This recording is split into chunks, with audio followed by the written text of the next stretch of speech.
Can't decide and torn between a romantic, comedy, action, or an indie film to watch for the weekend? Well.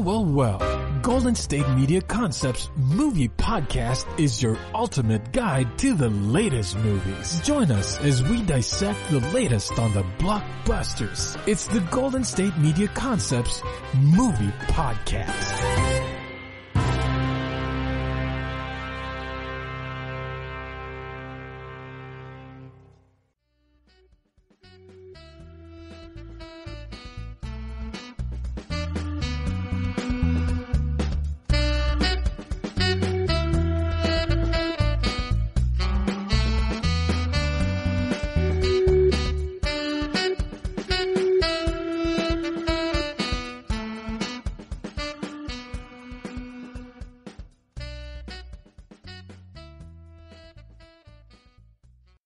Hello, and welcome to the GSMC Movie Podcast, brought to you by the GSMC Podcast Network. I'm your host, Casey Baum. I hope that you're all having a wonderful week, a wonderful Wednesday.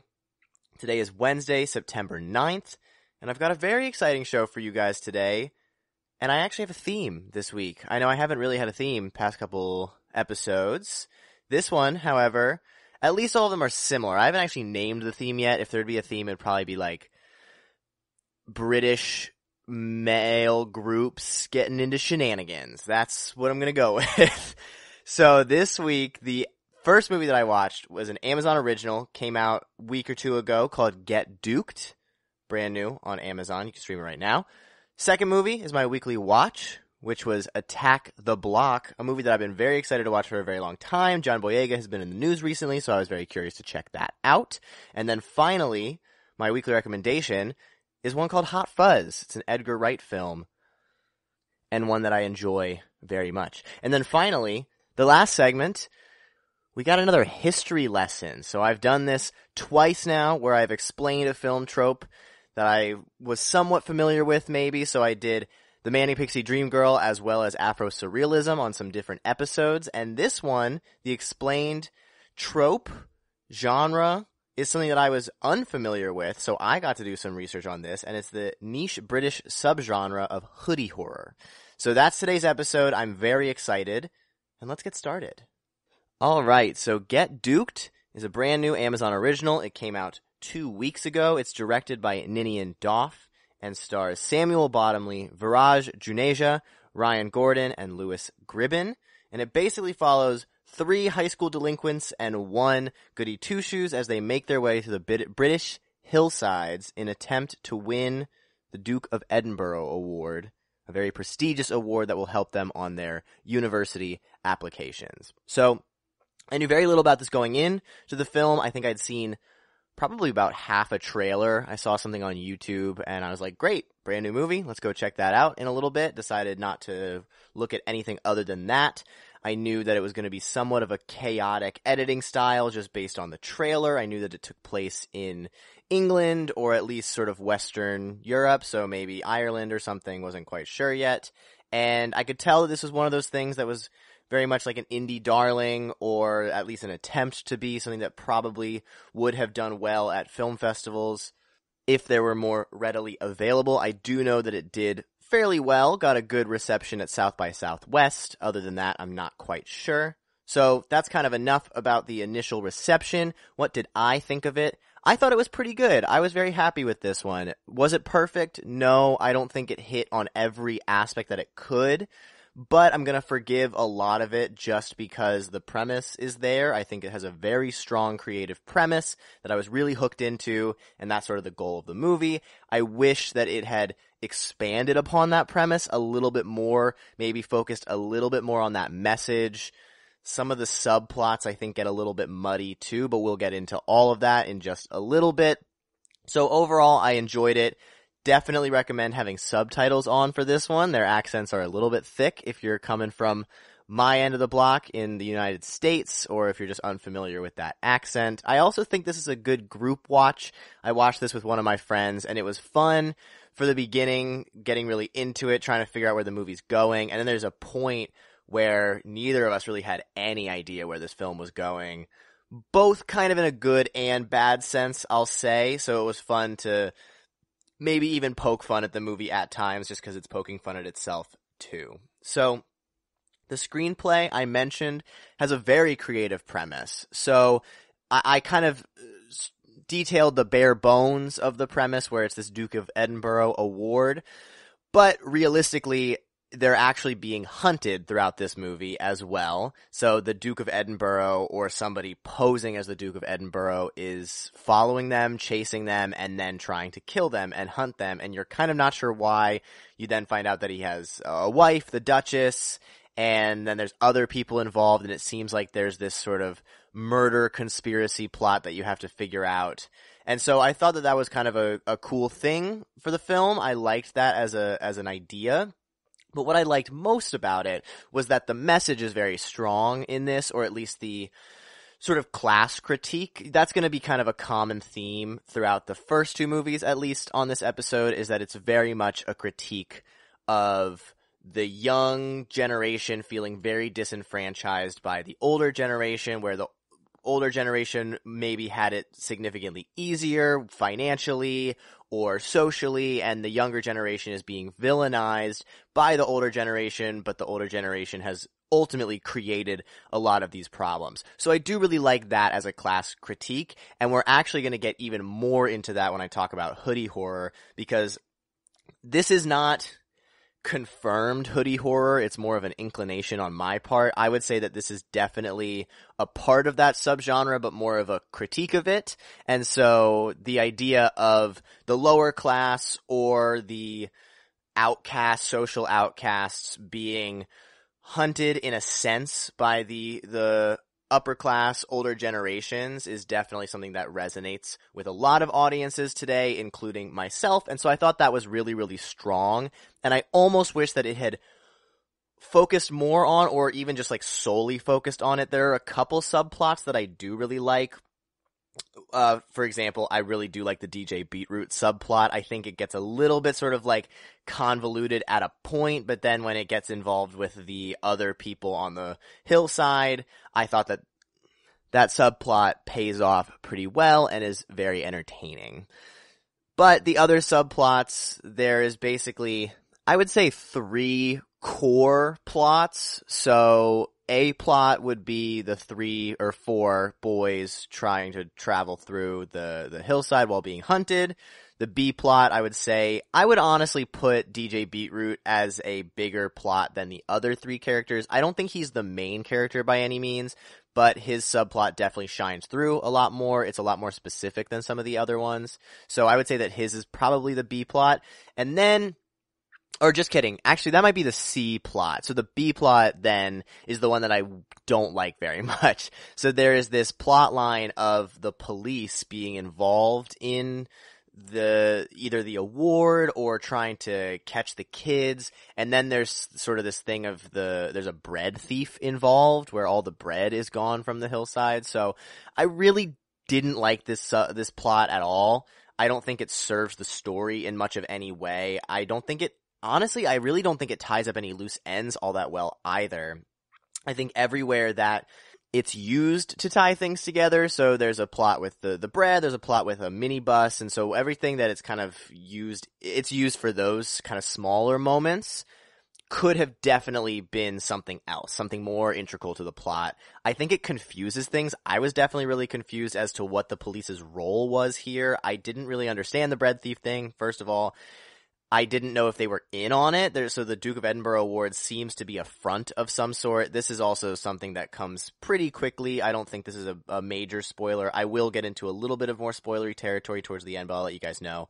So I initially thought that the police were in on it or a part of it, and so this was sort of like a community cult thing going on. But then it seems like they're not, and so then when they're not, you don't know if they're going after the kids, and then when it's just very confusing. I really did not enjoy this plot at all. I don't think it served much of a function other than a little bit of comedy, where the entire movie is comedy. You don't need a comedic relief subplot.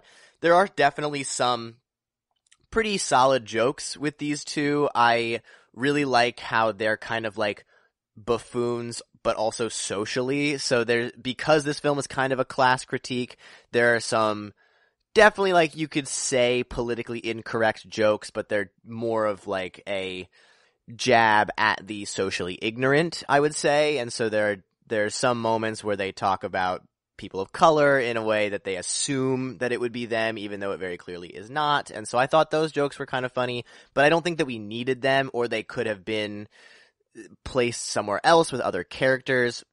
And this film is pretty short. It's like an hour 28, hour 27.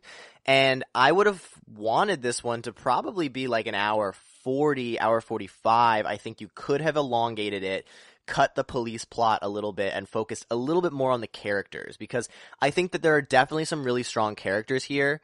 All four of the boys are really compelling. They have very distinct character flaws, character traits, but that doesn't really go so far until much, much later. I would say only basically an hour in is it until we get like really any sort of depth from these characters. Before that, it's really just sort of like archetypes.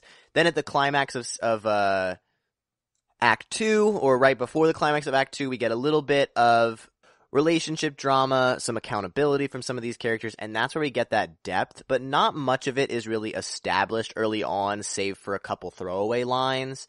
And so I would have wanted just a little bit more depth from these characters, maybe some more moments of camaraderie between the three of them being built or being established in a way, because the only person that needs to build camaraderie with them is Ian. And they seem to do that pretty quickly and then abandon it pretty quickly and then bring it back up. I would have wanted it to be a much slower build and have the other three have sort of like an established chemistry, and then have Ian be integrated into that, but slowly enough that when they sort of pull that switch, it makes a bit more sense. And then if we had that character depth between them, we would have understood a lot more of them feeling beaten down and kicked to the curb by the exact people that are hunting them. So there's this sort of monologue towards the end of the film that, even though it's a good monologue, it kind of comes out of nowhere, and I would have wanted it to be a little bit more poignant, which it could have been if all of these sort of social critiques had been a bit more set in stone earlier on in the film. I also think I wanted a little bit more mystery here. You kind of know exactly what's going on by end of Act 2, middle end of Act 2, and then the stuff that you don't know what's going on just kind of stays confusing and never really gets wrapped up. So I would have wanted a little bit more mystery here, maybe focus a bit more on sort of the older people, the cult aspect of it. That's something that Hot Fuzz does really well, that I'm going to talk about later in this episode.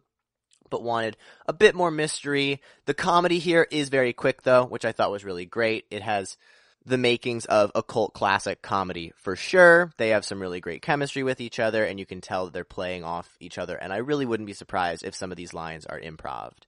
As far as the acting goes, that's kind of part of that. They have some really great chemistry. I also do think that even though some of their characters lack depth, when they are given that opportunity to shine, you can really tell that they're having these vulnerable moments. The young actors, I haven't seen them in much, if anything, and so getting to see the range that they have, particularly with these more emotional moments, was a very happy addition to the film. Everybody else in it, particularly the older people, I think are fairly archetypical villains or foils in a way. The police officers are pretty ditzy, and so everybody else doesn't really have much to go off of, which I think is fine, but I think it definitely would have been a bit more fine if the main characters were even more established than they are. Moving on to the production design, I think this film is an example of really what you want to have with production design. I think it has some really top-notch production design. It has some really excellent props that are effective and actually necessary to the story. So things that are somewhat memorable and out of place enough that they would make sense here and work within sort of the comedic confines of the movie. So one of the characters, Duncan, has a fork. So that's a good example of that. But then there are also some more, I would say, out-of-the-box props, like the tar/rabbit poop, the name tag from DJ Beetroot, the sword, the fox head dress thing. All of those are very memorable that then add to the costumes, because that's partly costumes, I would say, for Ian. It also brings all of them together and is fairly metaphorical with the idea of them literally being hunted. I also am a big fan of DJ Beetroot's costume because he's wearing this all-white tracksuit, or at least maybe it's just a shirt and pants. I don't really know what classifies as a tracksuit, and a hat. And then it's revealed later on that he's a bit less quote-unquote street than you would expect, so having the all-white purity of it I do think makes a lot of sense here.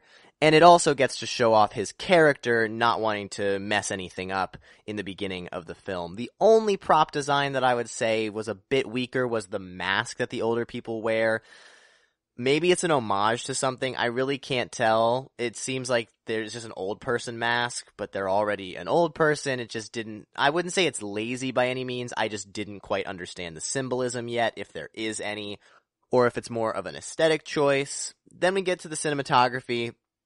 There are some really great, beautiful exteriors, and I think that's the intention. That's one of the reasons they shot it here. It adds to the sense of isolation between these characters and the story at large, but it also creates for some really dynamic cinematography. I also think the framing is really dynamic. When you have a movie with a couple main characters, you want to have some more original placements within the frame, particularly when they're all there together. So you're going to take a lot of inspiration, and you're probably going to treat it a lot like you would a painting to make it a bit more aesthetically pleasing to the eye.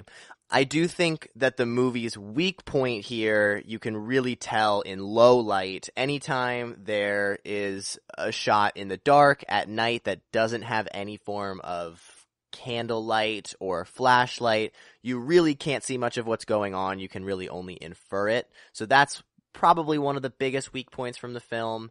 Then we get to the editing, which is definitely a strong suit here. There is some really chaotic, fast-paced editing, very reminiscent of Edgar Wright, someone we'll talk about within the episode.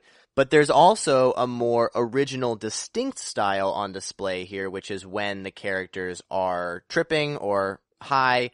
The size and shape and placement of the characters' heads will change pretty drastically. It feels very music video-esque, which is no surprise because this director is mainly experienced in the music video field. And I think that for the most part, I do really like this technique. It adds to the flair of the film. It gives it a very specific look, but it might have been on display a bit too much. There might have been a little bit much of it for my taste. I think it's kind of flexing that if you want to take it that direction.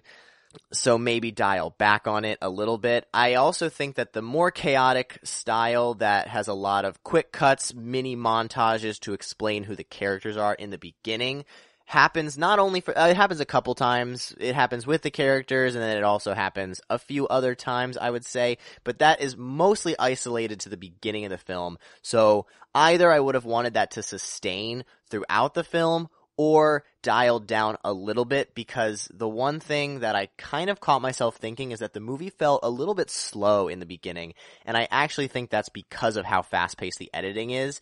It sets a precedent for what the style of movie is, and because the beginning is setting things up in a way and doesn't have those quick cuts, it misleads the audience a little bit and trains them to think that that opening few scenes with the character introductions is a lot slower than they are. The sound design is also really effective. You are aware of where they are. The character relationships are kept in place, as well as some of the more mystery-heavy elements are hinted at there. The soundtrack is also very exciting. It's, I wouldn't say all that creative. It's pretty similar to a lot of movies in this sort of subgenre or the critique of it. We'll see in just a moment that that's the case for Attack the Block.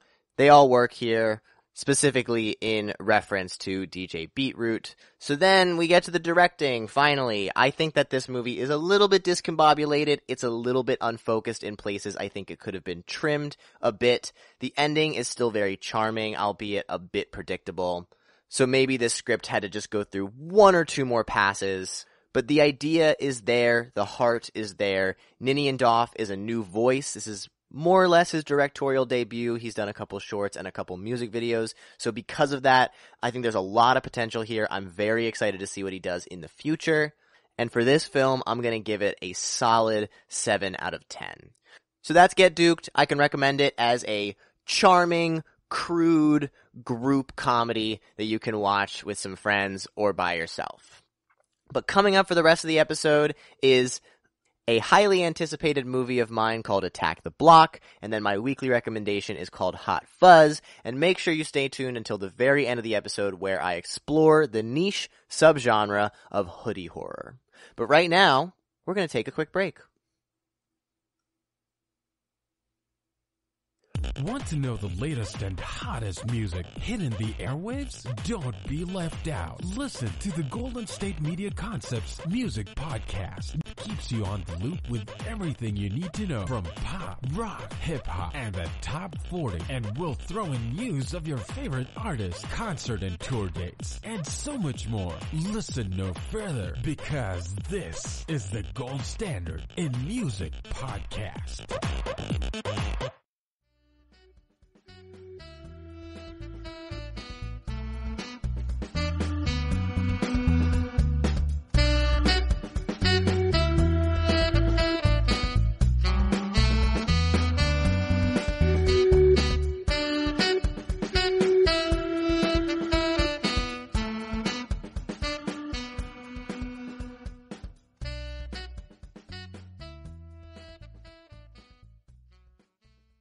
Welcome back to the GSMC Movie Podcast. I'm your host, Casey Baum. If you're just tuning in or skipping around a little bit, I have just given my review of Get Duked. I'll now be going into my weekly watch, which was Attack the Block, and finally, my weekly recommendation of Hot Fuzz, but make sure you stay tuned until the very end of the episode where I talk about the British film subgenre of hoodie horror.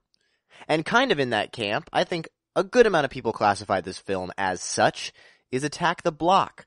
This is a 2011 film by writer-director Joe Cornish. It stars John Boyega and Jodie Whittaker and basically follows a group of lower-class British teenagers as they attempt to survive an alien attack on their block in South London. So this is a movie that I've been wanting to watch for a very long time. I've seen it recommended to me a bunch. It's kind of achieved this cult classic status as far as recent sci-fi pictures. I would undoubtedly put it in the field of underrated films. It's got an extremely original premise, and it's a very smart movie at that. So I'm going to say right off the bat that I very much enjoyed this thing. I was having fun the entire time, which for a movie like this is something that you really want to be the case. There also is a lot more to unpack in this than I expected. I'm still sitting on it. I watched it a few days ago. I think much like Get Duked, there's a pretty apparent class critique. There's also a race critique. It's also both a satire of and a love letter to 60s, 70s sci-fi films, maybe even more 50s like creature feature type, but nonetheless, there's a lot going on here, and I enjoyed almost all of it. You might think that I'm being a bit more critical than you'd expect for a film that I really, really enjoyed, but because I liked it so much, there are just some pretty big glaring issues that if they had been addressed, this would almost be a perfect film. There are a couple things that I found confusing or unnecessary, and if they had been trimmed a bit more and a bit more focused, similar to Get Duked, this movie would be a perfect 10 out of 10. But we'll start with the screenplay, and the screenplay is very strong. I think I said earlier that it's a very original, creative premise. Maybe it's not quite as original as a film like Get Duked, because this is sort of, on the surface, just an alien attack movie, but taking the perspective of lower class kids, and particularly, kids is the key to that sentence, as well as sort of a budding gang war, and it's also a coming of age film. There's really a lot of layers to this thing, and I enjoyed almost all of them.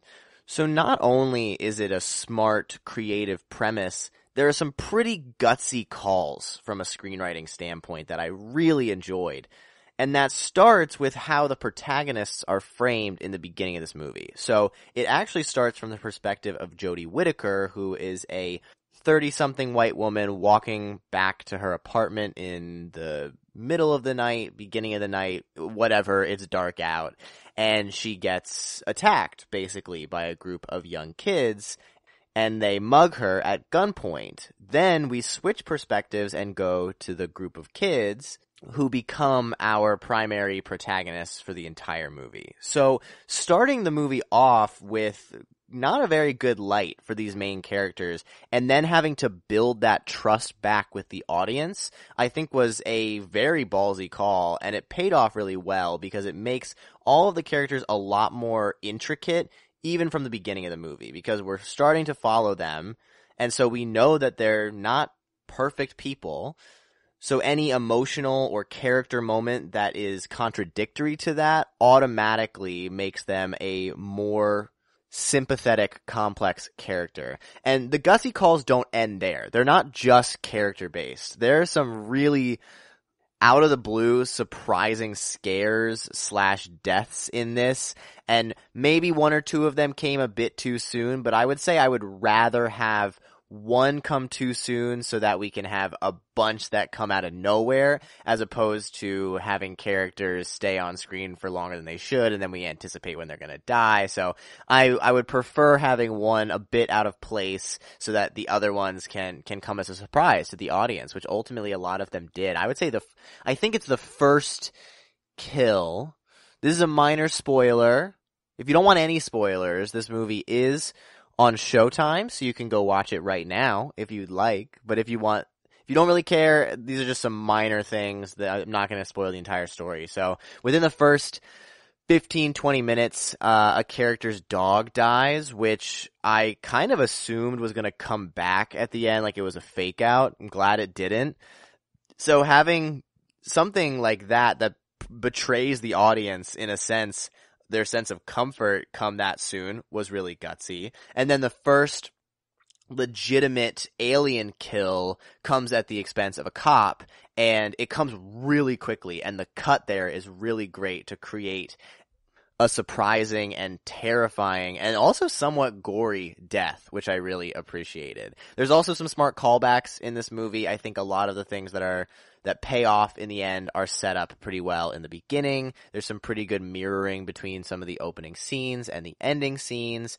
I would say that there's a little bit of a typical structure here, so it's a pretty predictable escalation in a lot of ways. There's also, beginning of the third act, there's a pretty blatant exposition dump that I was not the biggest fan of, but it does serve to change the story's narrative and creates a pretty compelling climax. I think the biggest thing about this that I didn't like as much was that I would have wanted a bit more rework on some of the characters here. So starting off, there's a character named Brewis in this movie, and I have to say, I think this character is completely unnecessary. He really doesn't serve the story in any important way. He's kind of a comedic relief, but much like Get Duked, there's no need for a comedic relief in a movie that's already somewhat of a comedy. He's the one that serves this exposition dump, and we're really not given a reason as to why he serves the exposition dump other than the fact that he's high out of his mind in that scene. It would have been a lot more entertaining and a lot more poignant to watch our main characters struggle as to what is going on, as opposed to having this random side character say the whole thing. He's sort of our vessel in as an audience, so he's the one that's kind of out of place out of everything, and so he's sort of the audience window. But I would say that Jodie Whittaker's character is supposed to serve that purpose, or if she's not supposed to serve that purpose, she should, and this character could have been cut completely. He takes away from a lot of scenes, in my opinion. I also think that they were trying to set up maybe a romance with him and Jodie Whittaker, which either got on the cutting room floor, which if it did, I'm glad, or was just something that was supposed to be subtext.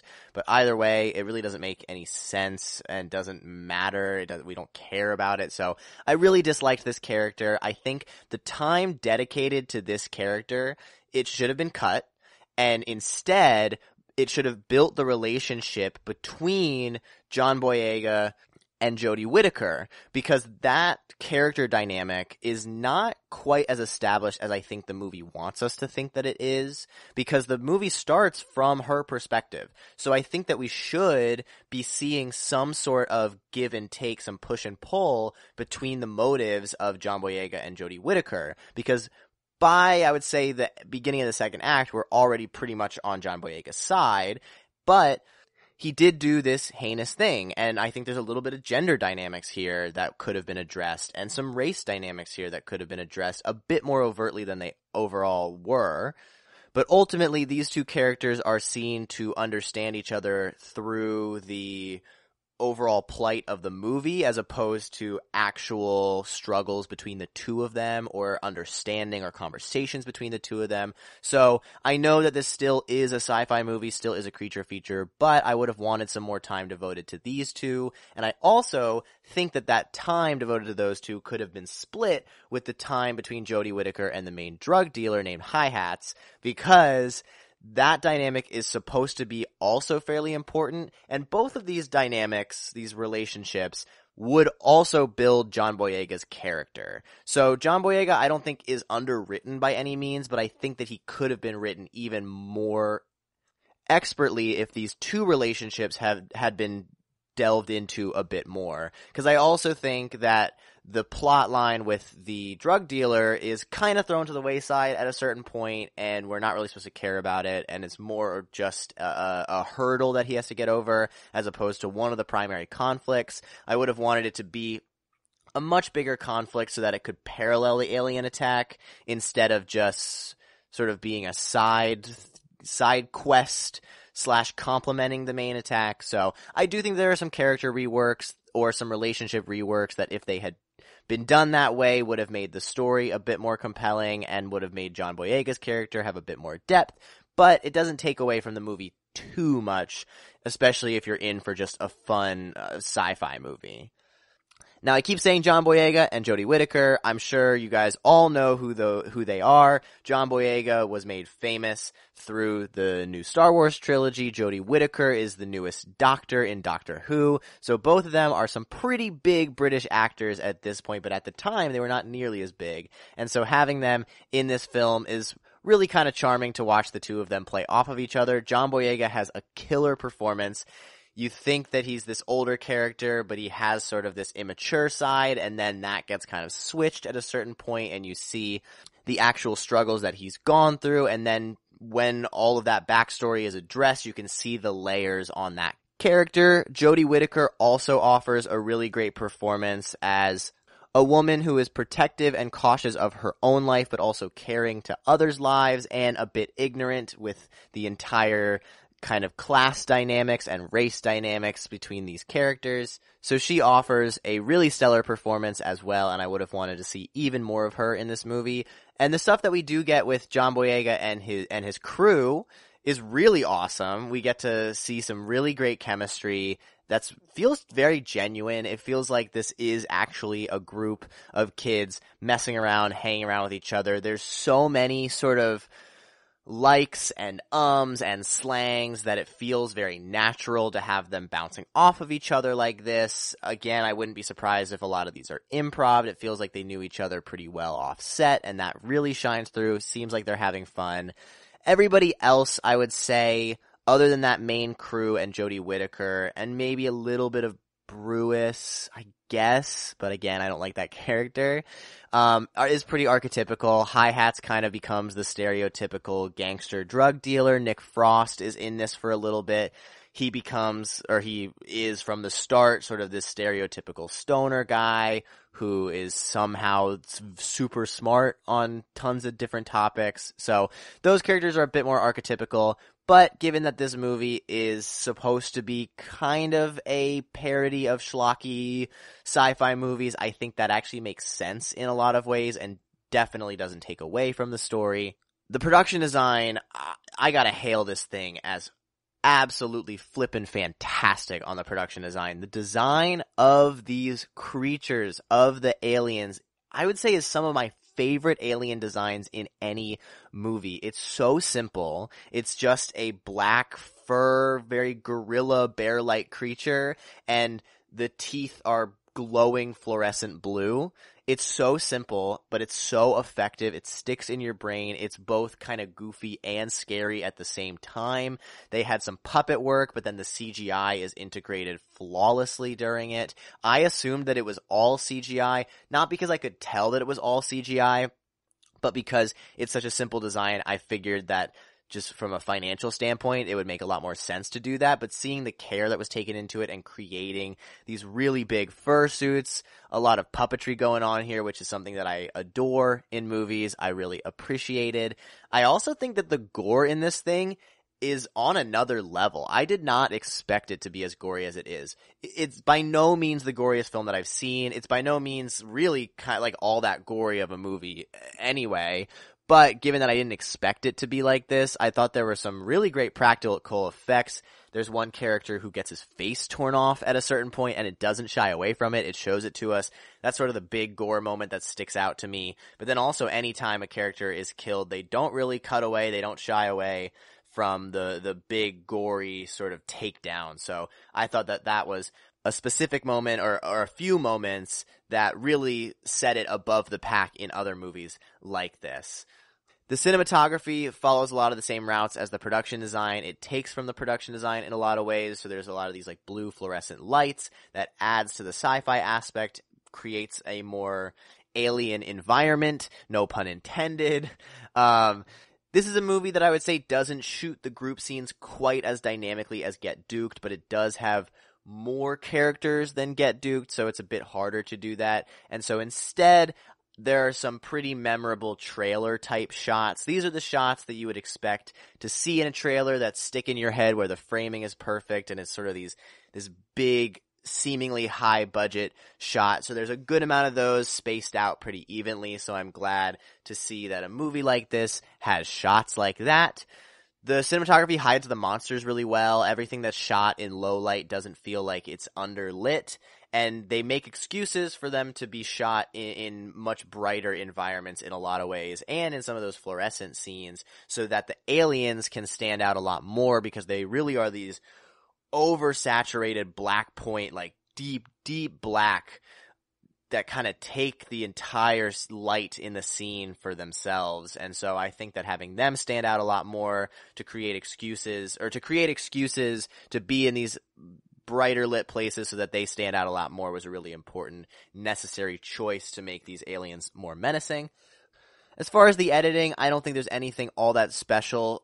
I mean, it's okay. I take that back. It's very good editing. It's not like great. It doesn't stand out in any way. But a lot of times that's what editing is supposed to do. It's not supposed to draw attention to itself. So some of those cuts create some really, or like a lot of scenes are cut quickly at the end, and so nothing lingers too long, which makes the comedy and the jump scares a lot more effective. There's also a good amount of cross-cutting between certain plot lines. So there's a drug dealer plot line, there's the main story plot line. At a time, there's sort of the difference between the group of kids and Jodie Whittaker that then get integrated with each other. There's the Brewis plot line, one that I didn't like but is still there, so we gotta talk about it. There's a plot line with two younger kids, and they cross-cut pretty evenly, so it gives most of the time to the main conflict, but the rest get a little bit of their time to shine, and nothing feels confusing. You are always able to follow it. Again, I said the CGI is integrated pretty well. The creature sound design also, I gotta say, the sound design here is really expert as well. It stands out because it's very original compared to a lot of creature sound design. It has this sort of mic feedback electronic sound that always, whenever you come in contact with the mouth or come very close to the mouth, it becomes much louder and apparent, and it makes the creatures a lot more dynamic. It adds depth to them. It makes them a lot scarier, in my opinion. And then without the sound, the actual kind of like creation of the sound, the Foley here, the sound mixing and sound design of stacking all of the vocals on top of each other, even when characters are not on screen and you can't tell that they're talking, makes the world feel a lot realer. It makes it feel like it has been lived in, and it still is lived in, and these characters know each other and are very familiar and comfortable with each other. So then with the directing, I want to reiterate that I wish there was a bit more on the sort of social themes here, and I would have wanted the relationships to be built up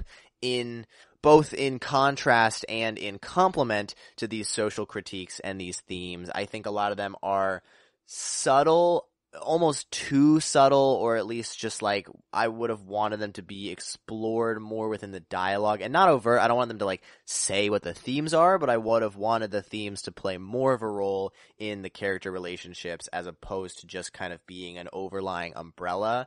But other than that, and then again, some of those character reworks, but everything flows really well. It's really enjoyable. It's kind of a satire. It's kind of a love letter. Some things, sure, are a little bit predictable, but that's kind of something you can expect with a movie like this anyway, where it's supposed to be a little bit B-movie-esque, or at least a B-movie critique / parody, and it's really just a fun ride. It's super underrated, and if you can get past some of those more specific film geeky character relationships, you're going to have a total blast throughout this. So I'm going to give Attack the Block a strong, solid to strong 8 out of 10. So that's Attack the Block, It's on Showtime. I don't have Showtime, so I rented it on Amazon Prime. It's like $3 or $4. So I really liked it. I would highly recommend you go check it out. And another movie that I recommend watching with a group, even more so than Get Duked. I think movies like this, sci-fi, horror, are always fun to watch with a group of people. So now we're going to move on to my weekly recommendation, which is a movie called Hot Fuzz, an Edgar Wright film. And make sure you stay tuned until the very end, where I talk about the subgenre Hoodie Horror. But right now, we're going to take another quick break. Tired of searching the vast jungle of podcasts? Now listen close and hear this out. There's a podcast network that covers just about everything that you've been searching. Hey! The Golden State Media Concepts Podcast Network is here. Nothing less than a podcast bliss with endless hours of podcast coverage. From news, sports, music, fashion, cooking, entertainment, fantasy, football, and so much more. So stop lurking around and go straight out to the Golden State Media Concepts Podcast Network. Guaranteed to fill that podcast itch. Whatever it may be. Visit us at www.gsmcpodcast.com. Follow us on Facebook and Twitter, and download us on iTunes, SoundCloud, and Google Play.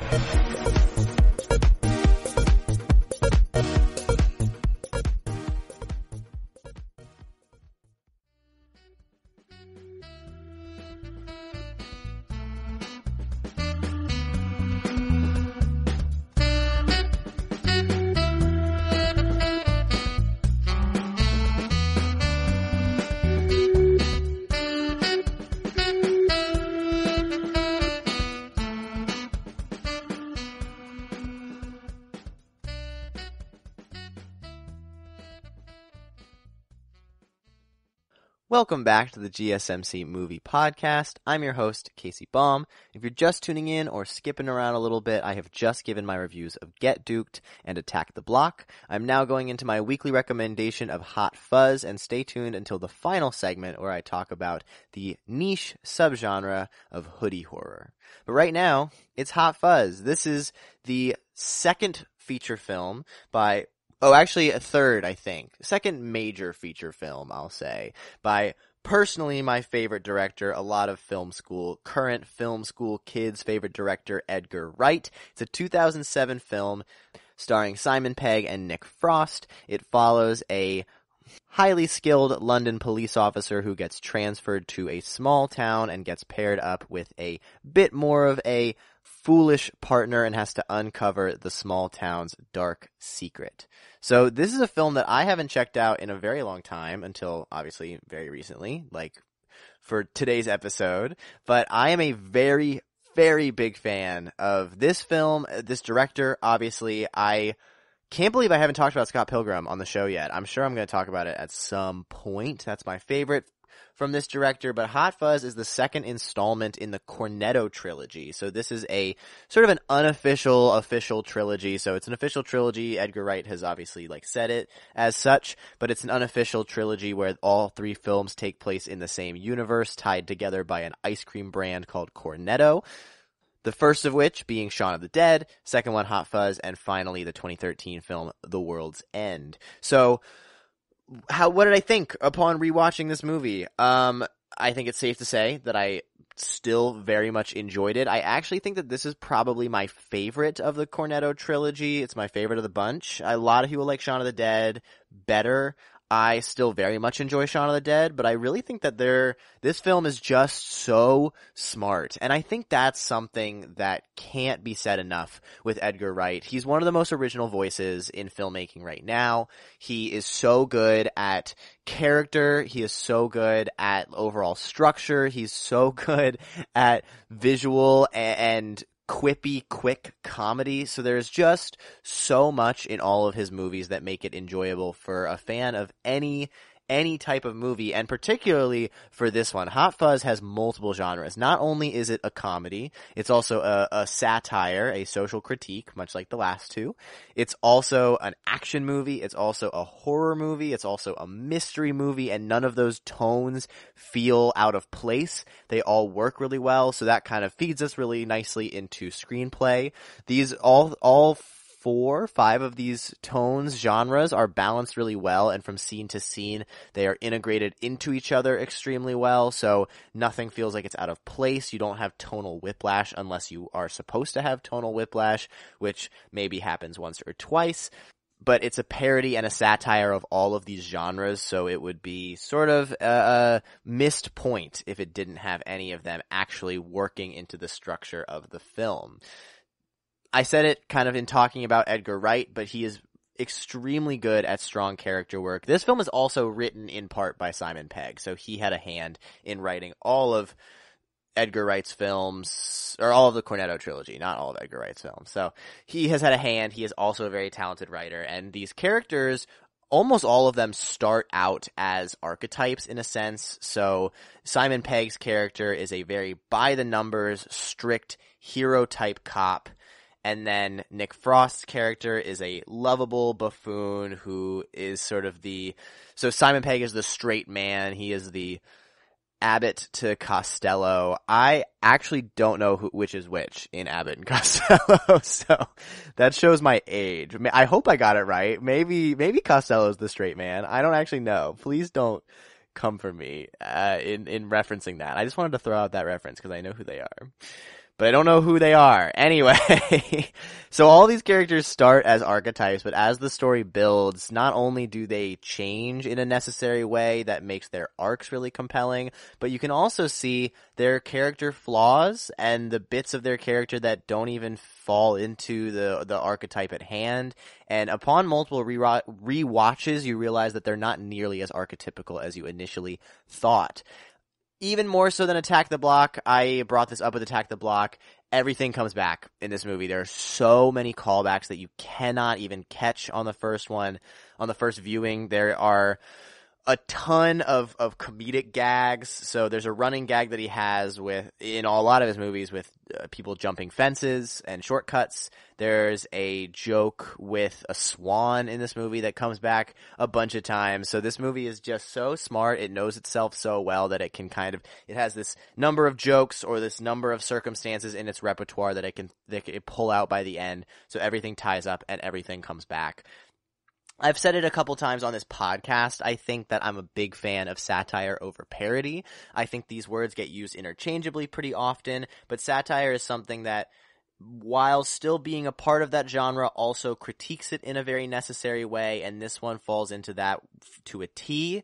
It is kind of a critique of cop movies where there's sort of this notion to go into the rebel cop realm, which, okay, I should actually probably bring this up now. I probably should have brought it up in the beginning. I don't know when I wanted to bring it up, but I did want to bring it up. Obviously with a lot of the things that's going on, particularly in the United States, but worldwide, surrounding the discussion around police, this is a pretty timely movie for one that was made in 2007. This is a great example of the glorification of police work that I've never seen in a movie. So this is sort of like actual by the books due process of how things should be done. The cops never kill somebody. They don't go extrajudicial. Yeah, that's the right word, right?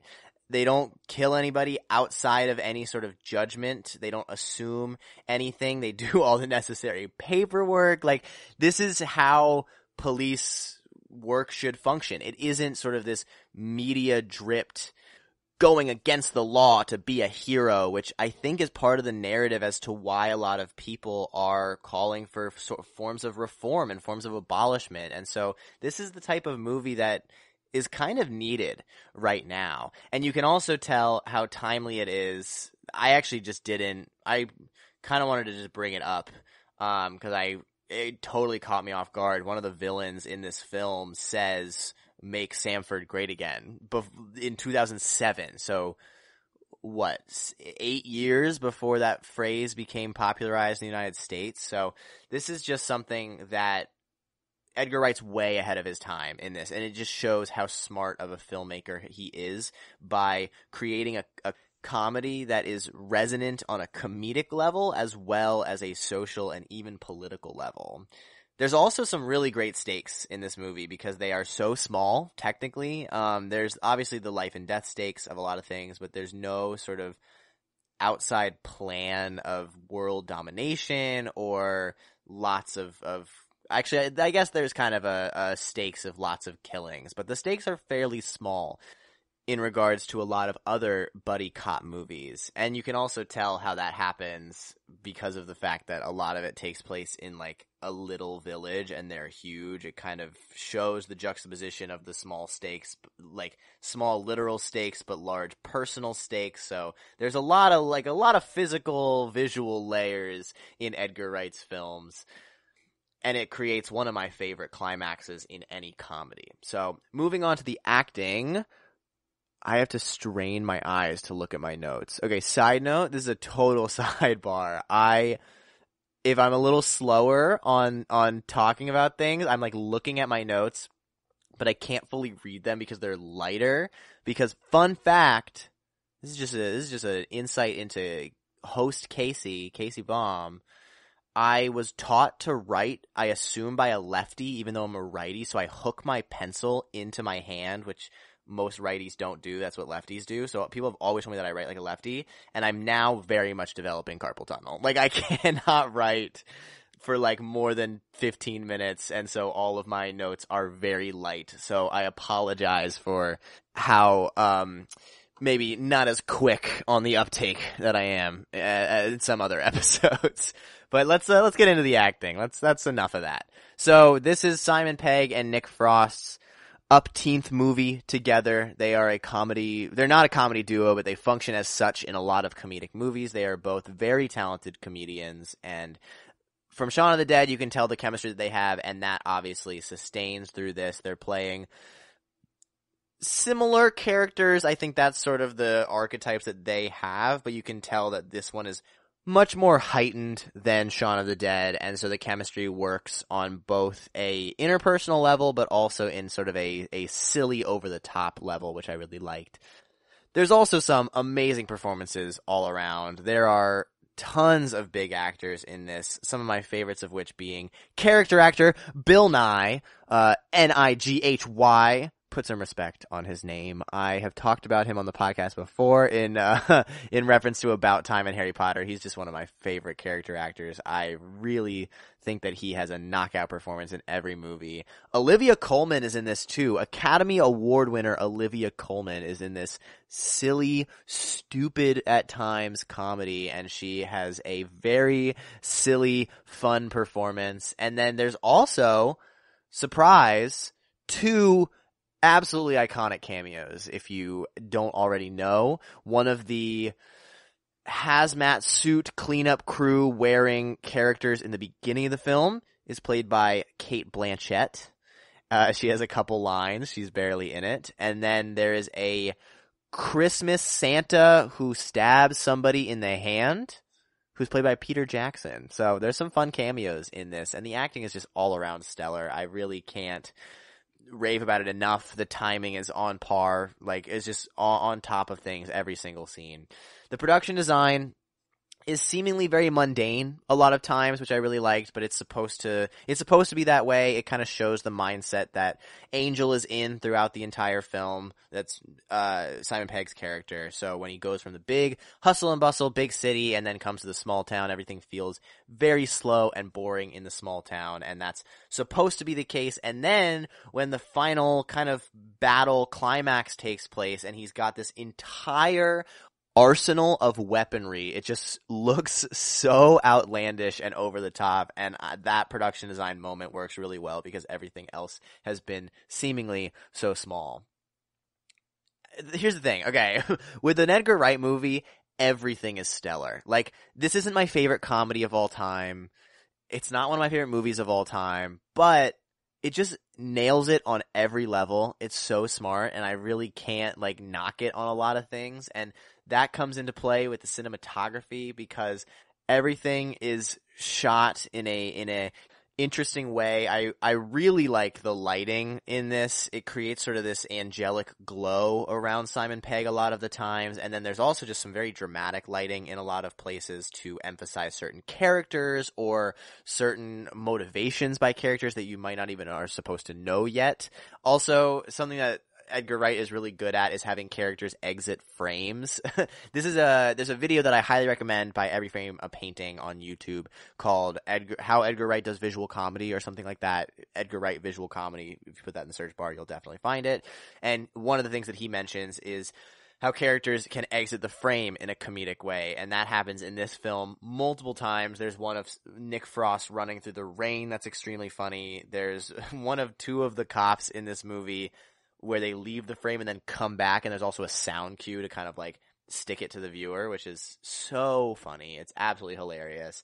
I kind of really like the color grading here. It's kind of overly blue in some places, like a greenish blue, but that's kind of a parody type thing of some other movies like this. So it's not everywhere, but where it is, I think it really fits, and it kind of adds to it. And if anything, it doesn't feel weird. I think it just really works here. Most of Edgar Wright's style is exemplified in his editing. It's so high energy, it's quick, it's stylistic. Nothing is wasted, no time is wasted. So anytime there's scene transitions, the cuts are kind of these mini montages that move really, really smoothly into the next scene, but also give you extra information that you may need to have going into it without the use of any sort of dialogue or establishing shot of a location. It's just everything has optimal usage in the visual format of storytelling. It's also, I kind of mentioned this already with the screenplay, but it's tonally all over the place. It's completely all over the place, and those transitions make it a lot more seamless when we go from genre to genre. Going on to the sound cues are expertly used for comedy. Again, nothing is wasted here. Anytime that there is some form of use that the sound can have for comedy, it is used. So there are times where things might have a sound that don't actually fit with it. There might be an overly specific sound cue that fits a visual cue, and they pair up really well, that then kind of just makes the punchline hit a little harder, and if you're not already laughing, that sound cue will make you laugh. And then there's some creative sounds in that case. So at one point, some character hands over money, and so the cash register sound is heard, but there's no cash register in sight. And I think that just makes for a more enjoyable, aesthetically pleasing listen and watch. There's nothing I can say for the directing that I haven't already said. Edgar Wright is just an expert. He has a masterclass in how good of a director he is. And I honestly haven't even touched on the murder cult in this movie. There's so much to unpack in Hot Fuzz, and I love every single minute of it. So I'm going to give this film a soft 10 out of 10. The only reason it's soft is because it's just not necessarily my favorite. Like, the genre and the story is just not my... I've said aesthetic like 8 times in this show, but that's just not what it is. But that's just me personally. I think this is pretty darn close to a perfect movie. It is really excellent. So that's Hot Fuzz. I highly recommend this one if you haven't seen it already. And then I also recommend all of Edgar Wright's library. And a lot of people, I think, have seen Scott Pilgrim vs. the World or Baby Driver. So if you haven't seen the Cornetto trilogy, definitely check those films out. But right now, we're going to move in to the final segment where I explore this British film subgenre that I had never heard about called Hoodie Horror. And we're going to do that right after one final break.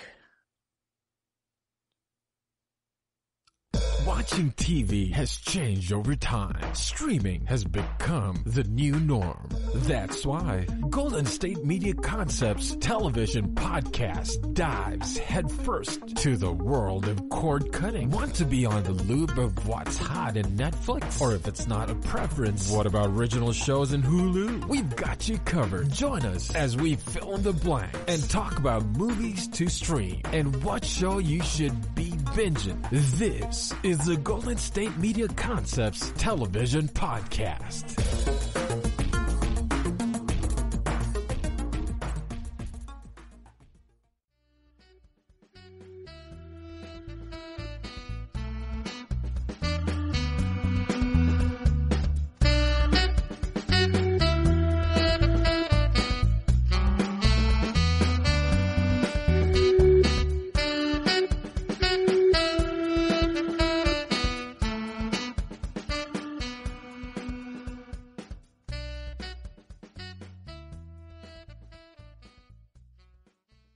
Welcome back to the GSMC Movie Podcast. I'm your host, Casey Baum. If you're just tuning in or skipping around a little bit, I have given my reviews for Get Duked, Attack the Block, and Hot Fuzz. And now we're going to do a little bit of a history.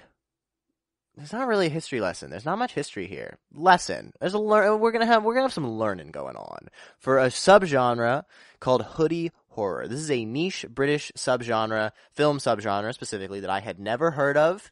A lot of people haven't heard of, actually, and that's because there are not too many entries into this subgenre. It's relatively recent, and it's also almost dead at this point. There's not a lot of new entries here, and there's also not a lot of information about it. So this is going to be a little bit of a shorter segment as in terms of the history lesson that I do sometimes, which is good because we're coming to the end of the episode anyway, but I could find no information as to who coined the term, when it was first coined, where it was coined from, but this is a British subgenre, so it's from Britain and specifically the London area, because this entire kind of idea is basically a visual horror representation of what a lot of the middle class in London or England feared at a specific time, specifically around the 2005 to 2010 years,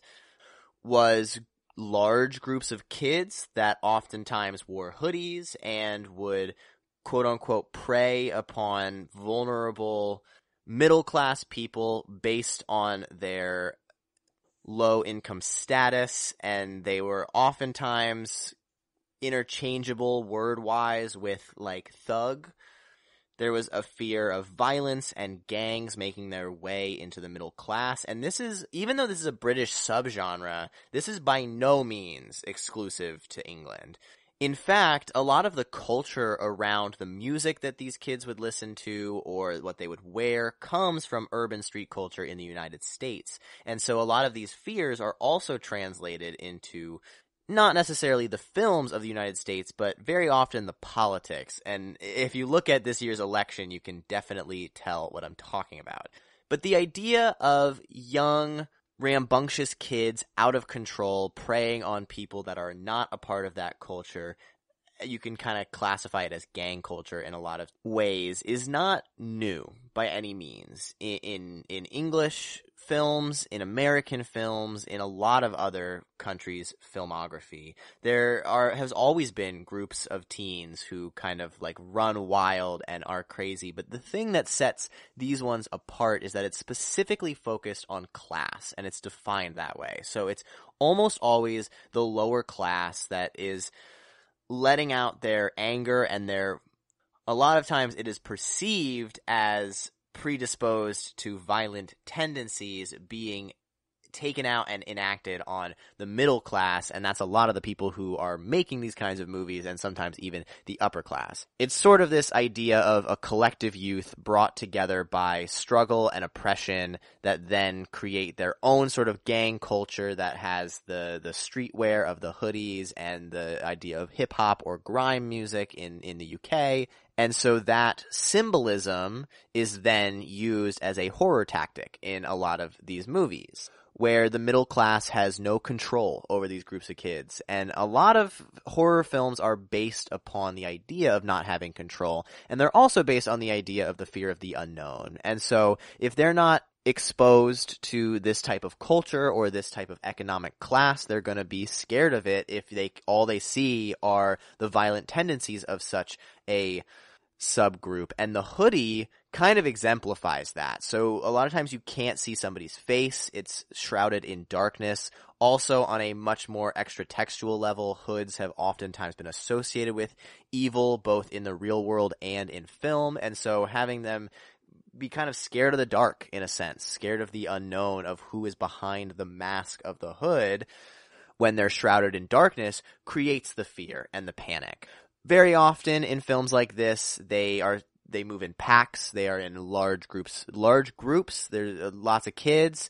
They're very reminiscent of vampires or zombies. So although they are much more based in the real world, they have sort of this supernatural aura surrounding them. The other, I think, big aspect of this is that within sort of big cities in London, there are estates or blocks that, if you're one of my American listeners, you'll know as large apartment complexes, and that's where the middle class and the lower class sometimes can butt heads in sort of the same environment. And so you get this sense of claustrophobia if you're seeing it from the perspective of the middle class, where they're under attack and also have nowhere to go if they're in this environment where everything is the same and really packed together. And there's also this sense that to create this horror as a filmmaker, you can't care about the individuals behind the hoods. So sometimes there will be movies that make a comment on this, which I will talk about in just a minute, because you'll probably